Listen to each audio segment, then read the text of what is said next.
So last case study of this paper, question number 38. A wall-mounted lamp made of fabric. आपने क्या लगाया? दीवार पे एक लैंप लगाया. किससे बना हुआ है? फैब्रिक से बना हुआ, मतलब कपड़े से बना हुआ है. Lamp has a cuboidal shape. कैसी शेप है उसकी? Cuboidal shape. अब क्यूबॉइडल शेप कैसी है? लेट सपोज करो रूम जैसा शेप है. ठीक है, रूम जैसा शेप है आपके लैंप का.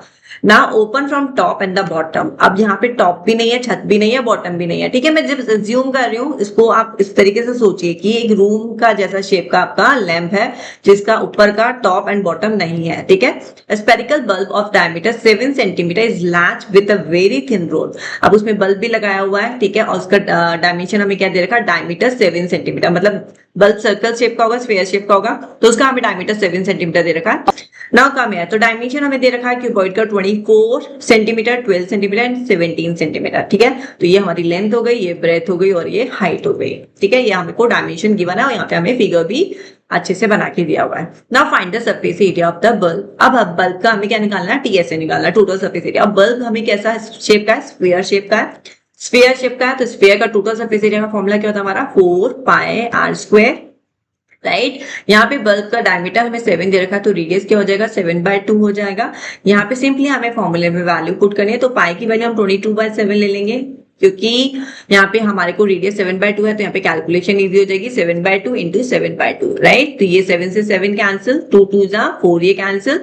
22 इंटू 7 करेंगे तो आपका आंसर आ जाएगा 154 सेंटीमीटर स्क्वायर.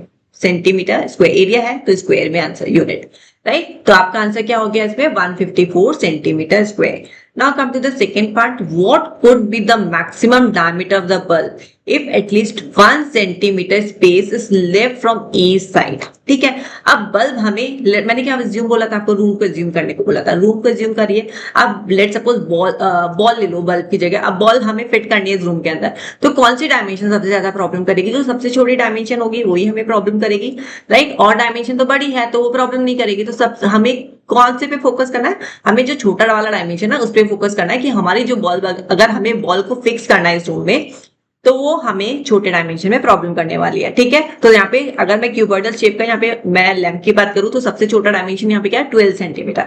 12 सेंटीमीटर में हमें बल्ब को फिक्स करना है और हमें बोला हुआ है इसमें 1 centimetre space is left from each side. तो 1 सेंटीमीटर हमें दोनों साइड में छोड़ना है. ठीक है, तो इसको किस तरीके से करेंगे? तो हम इसमें स्मॉलेस्ट डायमेंशन यूज करेंगे. स्मॉलेस्ट डायमेंशन ऑफ लैम्प कितना है? 12 सेंटीमीटर है. राइट, अब हमें क्या करना है? लीव करना है इसमें. Leave 1 centimetre on both the side, on both sides. Right, तो यहाँ पे हमारा कैलकुलेशन क्या हो जाएगा? 12 minus 1 plus 1 that is 2 comes out 10 centimetre. तो डायमीटर ऑफ द बल्ब कितना हो जाएगा हमारा नया वाला? 10 सेंटीमीटर, जिसमें हमें बोला हुआ है कि इसमें हम मैक्सिमम डायमीटर का बल्ब इसमें लगा सकते हैं. तो उसका डायमीटर कितना होना चाहिए? 10 सेंटीमीटर होना चाहिए. तो answer is this way. You have to show the working. Right, क्योंकि एमसीक्यू नहीं है, आपको वर्किंग करनी है. Now the A part. Find the area of a fabric used if there is a fold of 2 centimetre on the top and the bottom edges. ठीक है, अब हमें एरिया निकालना है. राइट, मैंने एरिया को आपको क्या लेट करने के लिए बोला था? रूम. राइट, अब यहाँ पे हमें एरिया, उस पूरा फैब्रिक का एरिया निकालना है. तो यहाँ पे हमारा क्या फॉर्मूला हो जाएगा? Area of the 4 walls. याद कीजिए, मैंने रूम को आपको लेट करने को बोला, ज्यूम करने को बोला. तो एरिया ऑफ द 4 वॉल्स हमारे पास में क्या आता है? 2h ब्रैकेट में l plus b. This is our formula for the area of the 4 walls. Right, उससे हमारे पास में क्या निकल जाएगा? Area of the fabric. Right, but यहाँ पे थोड़ा सा हमें ट्विस्ट दिया हुआ है क्वेश्चन में. क्या बोला हुआ है यहाँ पे? हमारे को जो मेजरमेंट है ना उसमें थोड़ा सा चेंजेस है, जो कि fold of 2 centimetre the top and the bottom of the edges. मतलब ये जो हमारे पास में मेजरमेंट है ना, दिस हाइट वाला जो मेजरमेंट है उसमें हमने क्या किया? फोल्ड किया. 2 सेंटीमीटर नीचे, 2 सेंटीमीटर ऊपर. कैसे? जैसे कॉपी में कवर लगाते हैं हम, 2 सेंटीमीटर का ऊपर का फोल्ड किया, नीचे का फोल्ड किया, तो हमारी हाइट की डायमेंशन में चेंजेस आ जाएंगे. तो हाइट की डायमेंशन में क्या चेंजेस आ गए हमारे? यहाँ पे +2 कर देंगे, यहाँ पे भी +2 कर देंगे. तो यहाँ पे हमारा टोटल कितना आ जाएगा? हाइट कितना आ जाएगा हमारा? 17 प्लस 4 कम्स आउट हमारा 21 सेंटीमीटर. बात समझ में आ रही है? तो ये हमारा हाइट चेंजेस आ गया. अब बस सिंपल, अब इस फॉर्मूले में वैल्यू पुट कर देता है. तो area, wait a minute, area equals to 2 into 21 and length कितनी दे रखी है हमें? 24 एंड ब्रेथ इज 12. राइट, बस अब इसमें पुट कर लेते हैं. 42 ये दोनों को ऐड कर देंगे, हमारे पास में आ जाएगा 36। इन दोनों को इनटू कर दीजिए तो 1512, और एरिया है अगेन हमारी यूनिट क्या रहेगी, centimetre square, right. So this is our third का A part. Now come to the third का B part. Find the space available inside the lamp. अब हमें बोला है space available inside the lamp, हमें वॉल्यूम निकालना है, ठीक है, वॉल्यूम। तो वॉल्यूम का फॉर्मूला हमारा क्या होता है, थर्ड का बी, वॉल्यूम का फॉर्मूला हमारा क्यूबॉइड का क्या होता है, length into breadth into height.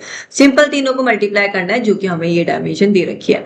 तो 24 इंटू 12 इंटू 17, ठीक है। अब तीनों को मल्टीप्लाई कीजिए, you will get 4896 centimetre cube. अब यूनिट में क्यूब आ जाएगा, ऑफकोर्स वॉल्यूम पूछा है, ठीक है। So this is our last case study of this paper.